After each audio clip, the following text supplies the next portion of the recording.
Hello everyone. मैं अपना आज एक न्यू एक्सपीरियंस आप लोग के साथ शेयर करना चाहती हूँ। आप लोग मुझे जज नहीं करना। जो आपको सही लगता है वो आप देखिए। ये ज़रूरी नहीं है कि मैंने ये किया तो मैं सही थी, या आप मुझे भी ये बोले कि अब तुमने क्या गलत था। जिस समय मुझे जो सही लगा वो मैंने वो उसमें किया। बट मैंने अपनी गलतियों से सीखा, इसलिए मैं आपको ये चीज़ बता रही हूँ कि आप ये वो गलतियाँ ना करें। औरत की मैरिज होती है एक लड़की की, तो वो मुझे ऐसा फ़ील होता है कि वो अपने आप ही मैच्योर हो जाती है। जैसे मेरी शादी हुई, हमारा घर का अलग माहौल था, मैं एकदम डिफरेंट माहौल में आई। न्यूक्लियर फैमिली, फिर जॉइंट फैमिली में एकदम से आना, और पहले से ही प्रेशर माइंड में इतना होता है कि आपको इस फैमिली में एडजस्ट करना है। इतनी बड़ी फैमिली है आपकी, आपको इस फैमिली में एडजस्ट करना है। तो हम माइंड में सोच के ही आते हैं कि हाँ, अब वो जैसे भी रखें, जैसा भी कहें, हमें उसी को फॉलो करना है। हो सकता है मेरी नज़र में वो चीज़ गलत भी है, लेकिन मुझे मन में ये है कि ये जो भी बोल रहे हैं, जो भी कह रहे हैं नो, मुझे वही करना है। I have no option. एक ट्रैक दे दिया गया है, एक रास्ता कि आपको इसी रास्ते पे चलना है, और मुझे आँख बंद करके उसी रास्ते को फॉलो करना है। और मुझसे किसी का कोई राय माँगेगा भी नहीं, आई थिंक माँगते भी नहीं हैं कि ये आप करना चाहती हो या नहीं करना चाहती।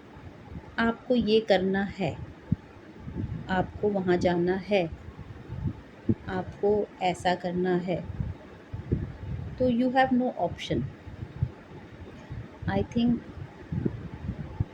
प्रेशराइज़ ये होता है कि ये आपकी ड्यूटीज़ है, ये आपको इसलिए करना है क्योंकि आपकी इस घर में मैरिज हुई है, इसलिए आपको यही करना है। तो फैमिली प्रेशर कह लीजिए, इन लॉज़ का प्रेशर कह लीजिए, या कह लीजिए कि जिस जनरेशन के हम हैं, ये ट्रेंड है। मेरे बच्चे जो हैं वो ऐसा नहीं करेंगे। मैं इवन ये कहूँगी कि इससे मैरिज करना है, वो कहेंगे हम नहीं करना। आपको पसंद है आप कर लो, हमें नहीं करना मैरिज। अपने बोलेंगे यहाँ जाना है, हमारे साथ चलो। ये चाचा है, ये मामा है, ये मासी है, ये बुआ है, उनको कोई मतलब नहीं। अगर उनका दिल है तो वो जाएंगे, उनका दिल नहीं है तो वो नहीं जाएंगे। बट हमारे टाइम उस समय ऑप्शन हमारे से नहीं पूछा जाता था, ना ना हमने माइंड में कभी आता था कि हाँ, हम इसके अगेंस्ट जाके अपना डिसीज़न बताएं कि नहीं, हमारा ये करने का मन नहीं है, हम ये नहीं करेंगे, ये हमारा मेरे जाने का मन नहीं है, हम ये नहीं करेंगे। तो इंडियन फैमिली की ये विडंबना बोलिए। जिस जनरेशन की मैं हूँ, हमें तो रूल रेगुलेशन सब कुछ लिखित पहले से ही सब कुछ लिखा हुआ है, बस हमें उस पे चलना है, उस ट्रैक पे। मेरी मैरिज हुई 2004 में। द कमिंग इसी जून में 22 ईयर्स कंप्लीट हो जाएंगे। बट मुझे लगता है 22 ईयर्स में मैंने किया क्या, क्या किया मीन्स कुछ प्रोडक्टिव ऐसा कुछ किया हो जिसकी कि हाँ, मुझे लगा हो कि ओ, मैंने तो ये अचीवमेंट कर लिया, ये अचीवमेंट कर लिया, या ये झंडे गाड़ लिए। नथिंग। अनमैरिड में मैंने क्या किया, वो मुझे लगता है कि हाँ, मैंने ये किया, ये किया, ये किया। स्कूलिंग लाइफ में मैंने 7 ईयर्स योगा की, और स्टेट लेवल पे 4 साल फर्स्ट। फिर कॉलेज में 1 ईयर मैंने सेल्फ डिफेंस के लिए जूडो किया, जो कि एक सिल्वर मेडल स्टेट लेवल का, एक ब्रॉन्ज़ मेडल मैंने जीता। उसके बाद मैंने एनसीसी लिया, वहाँ पे मैंने राइफ़ल ट्रेनिंग किया, मैंने माउंटेनिंग कोर्स किया, जो कि मुझे मुझे ऐसी एडवेंचरस चीज़ें पसंद भी है। और टच वुड मेरे फादर बहुत सपोर्टिव हैं इस मामले में कि हाँ, अगर ये करना चाहती है तो इसे करने दिया जाए। तो उन्होंने, उनका फुल सपोर्ट था कि जो भी करना चाहते हो आप करो। अगर आपको जूडो करना है तो आप जूडो करो। इवन जूडो कई लड़कियां तो पहले ही डर जाती थी, हाय राम उसका हाथ टूट गया, हाय राम उसके मोच आ गई, हाय राम इसका ये हो गया, इसलिए हमें जूडो नहीं करना। बट मैंने बोला मेरे को सेल्फ डिफेंस के लिए जूडो सीखना है। पापा ने कहा सीखो, अच्छी चीज़ है, सीखना चाहिए, ज़रूरी है आज के युग में। उसके बाद पहले इंटरेस्ट मेरा था 6 क्लास से पहले तक ज़्यादा डांस में, 8th क्लास तक कह लो, ज़्यादा डांस में बहुत ज़्यादा इंटरेस्ट। तो स्कूल में एक कोई अलग से हमें कुछ ऐसा नहीं होता था कि हाँ हमें डांस क्लासेस होती हैं या प्रोवाइड की जाती है, ऐसा कुछ था ही नहीं। म्यूज़िक था बट मैंने म्यूज़िक नहीं लिया हुआ था, मैंने ड्राइंग लिया हुआ था। फर्स्ट पैशन मेरा डांस था। तो मैं हर कोई भी स्कूल में फंक्शन होता था उसमें मैं पार्टिसिपेट ज़रूर करती थी। वो गिद्दा हो, पंजाबी हो, कोई 15 अगस्त या 26 जनवरी का देशभक्ति सॉन्ग हो, उस पे करना हो, भंगड़ा करना हो। तो मैंने आई थिंक, मुझे याद नहीं है मैंने कोई भी फंक्शन डांस के उसमें छोड़ा हो। मैं ईच एंड एवरी ईयर मैंने पार्टिसिपेट किया। उसमें हमें कोई प्राइज़ नहीं मिलता था और ना ही कुछ ऐसा, बट बस ये था कि अपनी क्लास का एक कोई परफॉर्मेंस देनी है तो हाँ 6-7 गर्ल्स की ग्रुप हो गया और हमने परफॉर्मेंस दी, ये चलता था। उसके बाद मुझे ड्राइंग में मेरी टीचर ने मेरे को बहुत अप्रिशिएट किया। मैंने अपने स्कूल में फ़र्स्ट आई, मैं ड्राइंग कंपटीशन में पूरे स्कूल में फ़र्स्ट आई। तो मैम ने मुझे बहुत अप्रिशिएट किया, प्रिंसिपल ने मुझे मुझे अपने रूम में बुलाया और उन्होंने बोला कि आपकी ड्राइंग बहुत अच्छी है, तो आप अपने स्कूल के लिए कुछ यहाँ ऑफिस के बाहर कुछ बना के दो अपनी मर्ज़ी से, जिसमें आपका जो आपका बनाने में इंटरेस्ट हो वो। तो मुझे बहुत अच्छा लगा। उस दिन मुझे पहली बार लगा कि मेरी जो ड्राइंग भी बहुत अच्छी है, मुझे ड्राइंग करना चाहिए। उसके बाद मैं 10th में आई। 10th में मेरे को जुनून चढ़ा कि मेरे को फ़ैशन डिज़ाइनिंग का बहुत शौक़ है, मुझे कपड़े डिज़ाइन करने का बहुत शौक़ है। तो मैंने ये कहा कि मैं फ़ैशन डिज़ाइनिंग करूँगी। 10th में बहुत छोटी थी, स्कूल की छुट्टियाँ हुई थी बोर्ड के बाद। तो पापा ने कहा कि कुछ सीखना चाहती हो? मैंने बोला सिलाई, कढ़ाई। बोले ठीक है, गर्मी की छुट्टियाँ हैं और हम उस समय हमारी छुट्टियाँ होती थी 3 मंथ्स की। 3 मंथ्स में मैंने सिलाई और कढ़ाई दोनों सीखे। मम्मी के कपड़ों की शुरुआत करी। मम्मी का ब्लाउज़, मम्मी अपनी फ़्रॉक, अपनी स्कर्ट, अपना टॉप और मेरी दीदी के बच्चों के लिए फ़्रॉक, मिडीज़, ये सब बनाना मेरे को खुद डिज़ाइन करके और फिर उसको बनाना अच्छा लगता था। देन मैंने बनाना शुरू किया। फिर हमारी नेबर में आंटी रहती थी, उन्होंने देखा ये तो बहुत अच्छी फ़्रॉक सिलती है, बहुत अच्छी सिलती है। उन्होंने कहा बेटा आप मेरी बेटी का फ़्रॉक सिलो, मेरे से पैसे ले लो।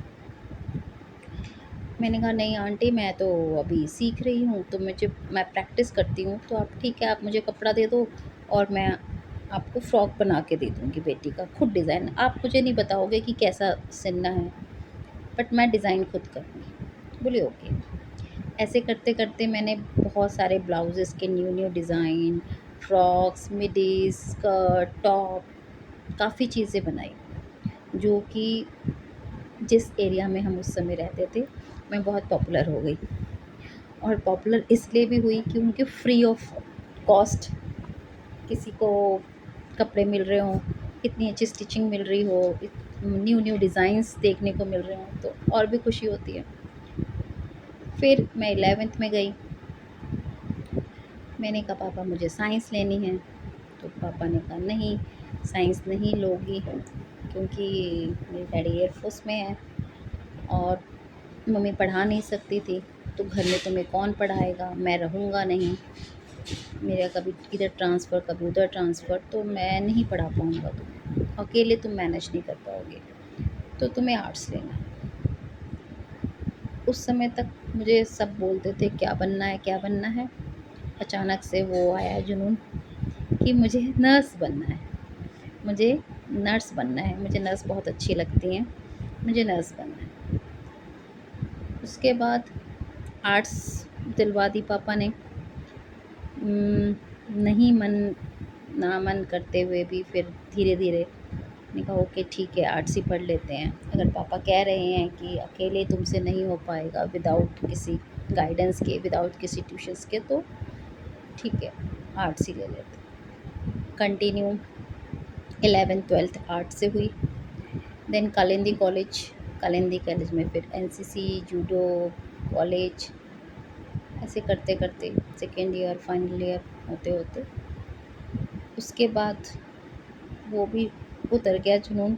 अब हुआ कि कंप्यूटर आया न्यू न्यू, तो तब मैंने कहा कि प्रोफेशनल डिग्री कि कोई भी कहीं भी जॉब करने जाओगे तो पूछेंगे कि क्या किया, तो बस सिंपल ग्रेजुएशन की है, उसके अलावा तो कुछ नहीं, तो नहीं आपको कुछ करना पड़ेगा। तो मैंने बोला मैं कंप्यूटर करूँगी। देन मैंने 1 ईयर एफटेक से diploma course, then 6 month ESTC से web designing, 1 month fast track course Optima से जावा, और then 1 year MCST from NIT Janakpur. ये करने के बाद, ये करने के इन बिटवीन मैंने जॉब स्टार्ट करी, जिसमें मुझे इंस्टीट्यूट में टीचिंग का वो मिला, पढ़ाने का, और मैंने बहुत अच्छी तरह पढ़ाया भी।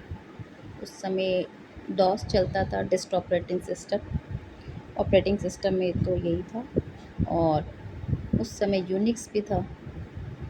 उसके बाद में जावा वगैरह आ गया तो जावा भी पढ़ाया, लेकिन मेन जो पढ़ाना था वहाँ पे वो डॉस एंड वेब डिज़ाइनिंग। वो करते करते एमसीएसटी भी हो गई। Job 2 years 4 month total duration मैंने जॉब की। देन मैरिज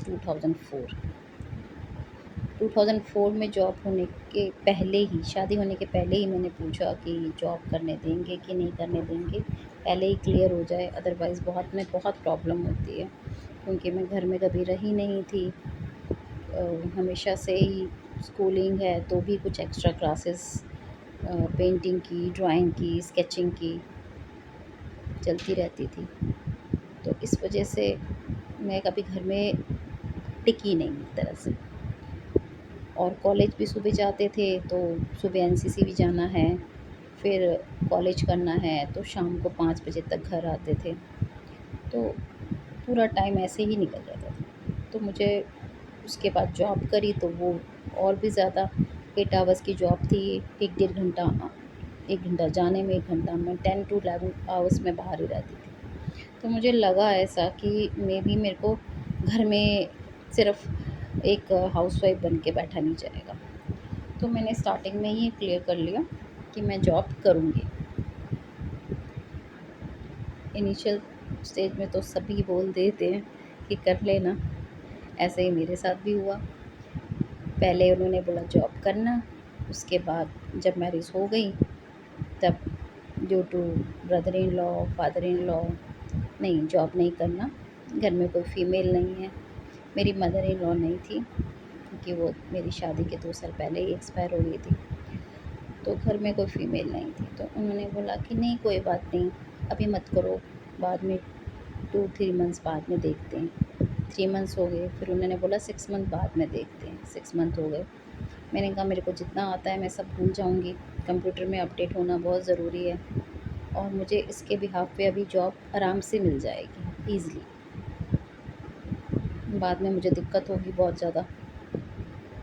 फिर हस्बैंड ने कहा कि नहीं मना कर रहे हैं, जॉब नहीं करना, खाने की दिक्कत हो जाएगी। जॉब नहीं की, फिर बेटा हुआ, और उसके बाद रिस्पॉन्सिबिलिटी बढ़ गई। उसके बाद जब वो नर्सरी में एडमिशन हुआ, 3.5 साल का जब वो हो गया, नर्सरी में एडमिशन हो गया उसका, तब मैंने बोला अब तो मैं जॉब कर सकती हूँ, अब तो बेटा स्कूल जाने वाला है। तो हाँ, तुम स्कूल की जॉब कर सकती हो क्योंकि स्कूल का टाइम मैनेज हो जाएगा।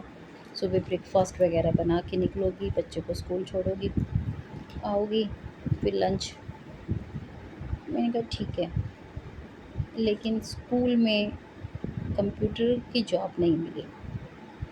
उन्होंने उस समय छोटे बच्चे को कंप्यूटर हर क्लास में दे नहीं रखा था, 5th-6th क्लास में दे रखा था। उन्होंने बोला कि नहीं, आपको तो कंप्यूटर की तो ऑलरेडी है हमारे पास, जो पढ़ा रहे हैं वो पढ़ा रहे हैं। आप normal subject English, Hindi, maths ये सब, लेकिन उसके लिए आपको पीटीटी का सर्टिफिकेट चाहिए। चाहे आपको नॉलेज है बट आप पढ़ा नहीं सकते। फिर हस्बैंड ने कहा ठीक है, आप तुम पीटीटी कर लो। फिर मैंने पीटीटी किया 1 ईयर रेगुलर। उसमें भी बहुत अच्छे मार्क्स आए, 86% मार्क्स आए। उसके बाद जब वो कंप्लीट हो गया, अब जॉब की बारी आई। फिर फिर वही, जॉब कैसे करोगी तुम, 2 ढाई बजे तो तुम जॉब वहाँ से आओगी, खाने का टाइम तब तक निकल जाएगा। मतलब लाइफ में कोई भी डिसीज़न अपना होता ही नहीं है, होता ही नहीं है। आपको क्या करना है, क्या स्ट्रीम पसंद है, मुझे नहीं पसंद। मुझे स्कूल के बच्चों को पढ़ाना नहीं पसंद, मुझे प्रोग्रामिंग करवाना पसंद है, मैं वेब डिज़ाइनिंग पसंद ज़्यादा करती हूँ।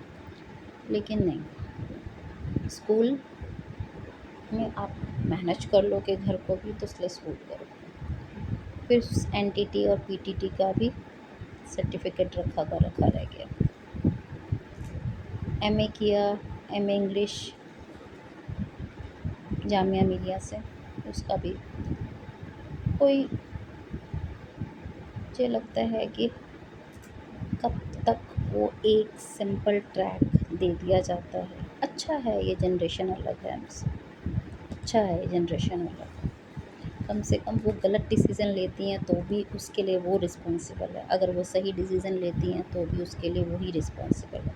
एटलीस्ट कल हो के वो हमें ये नहीं बोलेंगे आपने ये बोला तो हमने ये किया, आपने वो बोला तो हमने ये किया। कुछ मामले में ये जनरेशन हमसे इस एटलीस्ट इस मामले में तो बेटर ही है। क्या करना चाहिए, क्या नहीं करना चाहिए, ये अपना डिसीज़न होना चाहिए। किस में आपका इंटरेस्ट है, किस में नहीं है, ये आपका अपना इंटरेस्ट है। कैसे आपको घर मैनेज करना है विद जॉब, ये आपका अपना डिसीज़न होना चाहिए। कोई भी लड़की ये नहीं चाहती कि मैं जॉब करूं और मैं घर का काम ना करूं, मैं बैठी रहूं। मैं सुबह जॉब जाऊं, कौन आदमी करता है कि अगर लेडी जॉब जा रही है तो सुबह उठ के उसको चाय बना के दे रहा है, उसको ब्रेकफास्ट बना के दे रहा है, उसको लंच बना के दे रहा है, उसको टिफ़िन बना के दे रहा है। कोई नहीं करता। जहाँ दोनों जॉब करते हैं वहाँ भी नहीं करता, क्योंकि उसके पास ऑप्शन है ना करने का, बट फीमेल के पास ऑप्शन है ही नहीं ना करने का। और जब कोई ऑप्शन ढूंढ लेती है या तो उसका क्या बोला जाता है कि लड़की तो अच्छी नहीं है, घर को बर्बाद कर दिया, इसको तो फैमिली में रहना ही नहीं आता। मैंने तो किया फिर भी मुझे यही सुनने को मिला, इसको तो फैमिली में रहना ही नहीं आता। जबकि ईच एंड एवरी डिसीज़न में दूसरों के ऊपर किया है, चाहे वो फादर इन लॉ, चाहे वो ब्रदर इन लॉ, चाहे वो हस्बैंड हो, अपना कोई डिसीज़न है ही नहीं। आज भी कहाँ जाना है, नहीं जाना है, क्यों जाना है, किस लिए जाना है, वो आज भी चलता है। बट फिर भी, बट स्टिल आज एटलीस्ट इतना कह सकते हैं कि आज नहीं जाना, आज फीवर है, आज का काम कल कर सकते हैं।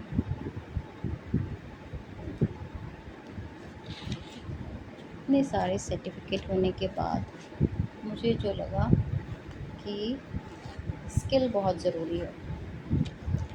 आपके हाथों में कोई स्किल ऐसा जिसको आप एक अपने ऊपर, अपने पैरों पे ऊपर खड़े होने के लिए यूज़ करें।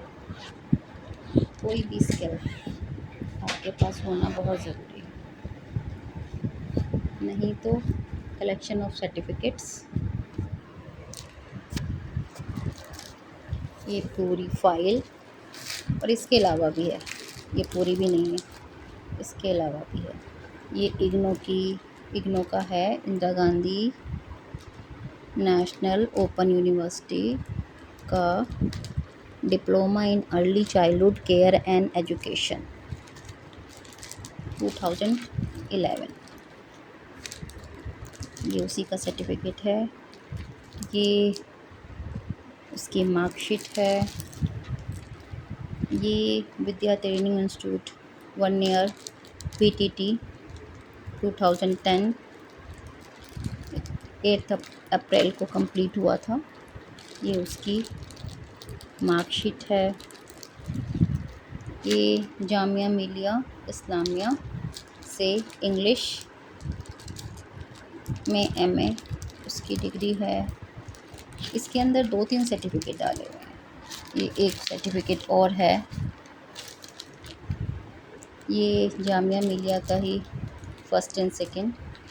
ये FTech Foresight technical education centre Janakpuri से professional diploma in software engineering वो है। ये उसका मार्कशीट है। इसके अंदर भी 3 सर्टिफिकेट डाले हुए हैं, ये देख सकते हैं 1 2 3। इसमें 2 जूडो के हैं। ये तो सर्टिफिकेशन ऑफ जूडो ग्रेजुएशन है ऑरेंज बेल्ट का। ये certificate of merit Kalindi college bronze medal.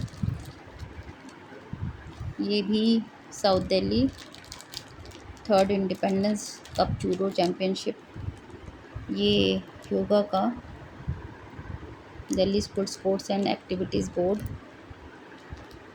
Delhi, ये योगा का। इसमें आई थिंक 4 सर्टिफिकेट हैं, 1 2 3 4 सर्टिफिकेट हैं इसमें योगा का। और फिर ये है फर्स्ट प्राइज़, ये भी योगा का। इसमें भी कितने सर्टिफिकेट हैं, 1 2 3 4, इसमें भी 4 सर्टिफिकेट हैं। ये मिनिस्ट्री ऑफ पार्लियामेंट अफेयर में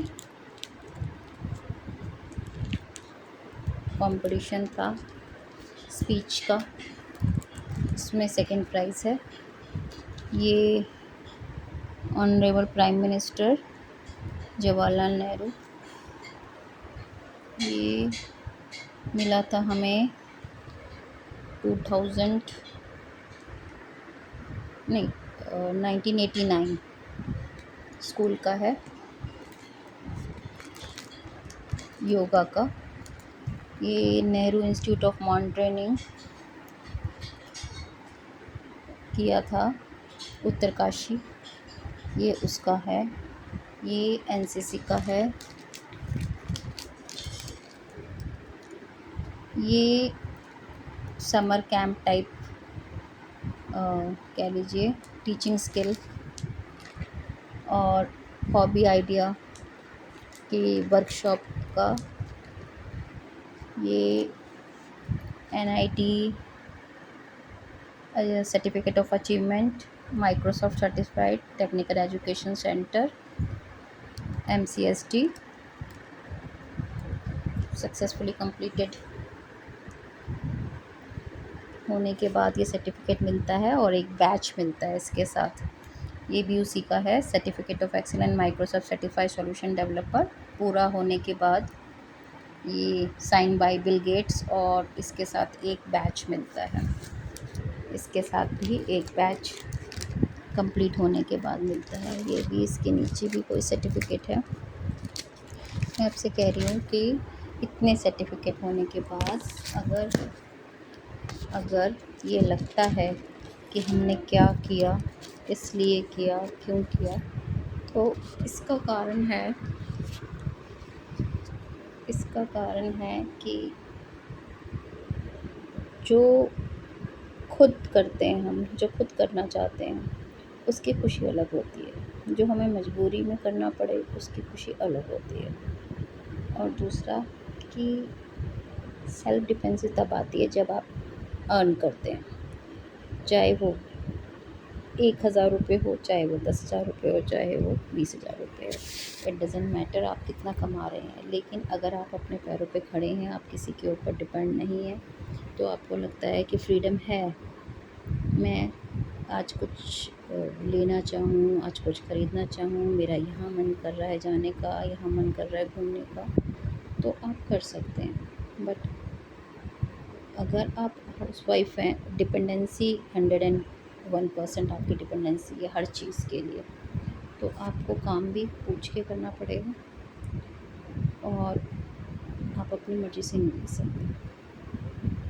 तो आप वो काम करिए जो कि जिसके में आपको खुशी मिले, और दूसरा कि जिससे आप अर्न कर सकें, एटलीस्ट इतना तो कर ही सकें। ये हस्बैंड भी कमाते हैं, बच्चे तो जब तक स्कूल कॉलेज इतना होता है तब तक बच्चे भी आप पे डिपेंड होते हैं, तो एटलीस्ट आप इतना कमा सकें कि आपको फ्रीडम हो।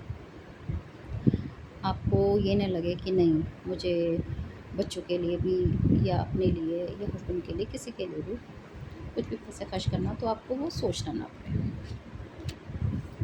तो मेरा ये मानना है अपने एक्सपीरियंस के थ्रू कि लाइफ में जो टाइम आपके पास है, अभी है, कल वो नहीं मिलेगा, और कल अगर मिल भी जाए तो आपका शरीर अलाउ नहीं करेगा कि आप वो कर पाएँ।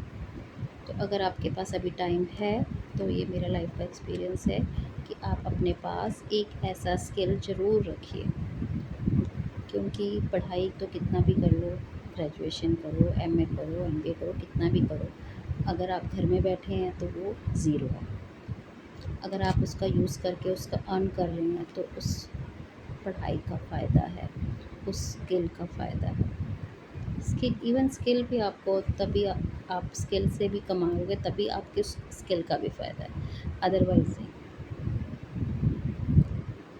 तो मेरा ये मानना है कि ये मेरा एक्सपीरियंस था कि आप इससे सीखें और लाइफ में जो करना चाहते हैं, जो भी आपने सोचा है कि हाँ, मैं ये अच्छा कर सकती हूँ, मैं इस फील्ड में अच्छी हूँ, मेरा इसमें इंटरेस्ट है, मैं इसमें बहुत आगे जा सकती हूँ, तो प्लीज़ आज अभी स्टेप ले लीजिए, अदरवाइज़ बहुत लेट हो जाएगा।